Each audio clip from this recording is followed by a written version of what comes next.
Hi there, I'm Don Klein, and this is my wife, Perry Klein. I have some very important issues to discuss with you today in this 12-part series. This is pretty serious stuff, and it needs our full attention. I'm sure you will see why. The first segment is about 9 minutes long, but the rest are only 2 or 3 minutes each.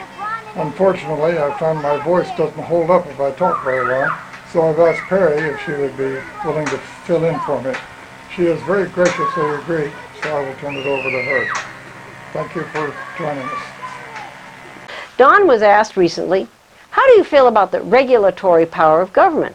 First, Don believes in the lawful power of Congress to pass federal law pursuant to the Constitution, and nowhere is Congress delegated the power to delegate its lawmaking authority or to other agencies of government, and certainly not to any private corporations, businesses, or individuals.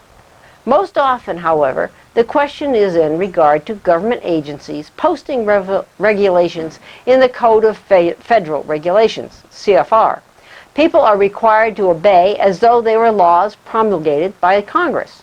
Government tyrants, wannabes, and their useful idiots often claim that a right is not infringed if it's merely regulated.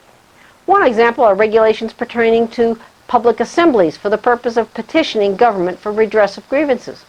We have a right to peaceably assemble and petition governments for redress of grievance, guaranteed by the First Amendment.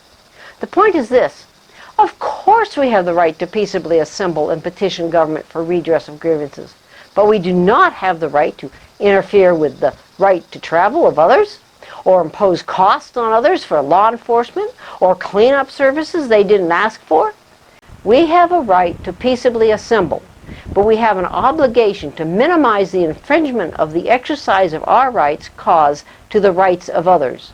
Oh, and by the way, peaceably assembly does not include violence, assault of behavior, arson, or damage to property, no matter how many times a communist news network reporter stands in front of a burned building fully engulfed in flames and claims the rioters and arsonists were conducting a peaceful protest. The Democrats seem to have difficulty making that distinction with regard to their combat wing, Antifa, Black Lives Matter, and other anarchist communist thug clubs. On the other hand, this rule that you should pay for inconvenience you cause to others is often claimed as an excuse to justify restrictions on the right to keep and bear arms. The theory is that, well, you have to ask permission to hold a rally because it inconveniences others, so you should have to ask permission, or be denied permission, to exercise your right to keep and bear arms because it scares others, or it offends others, or it leads to violence. Horse feathers. The peaceable exercise of the right to keep and bear arms inconveniences no one but the person exercising the right, who is doing it by choice, and the criminal who prefers helpless victims. And to the extent it offends somebody, too bad. If offending somebody was a binding criteria, we would have no free speech, no right to assemble, no right to petition for redress, or any other right.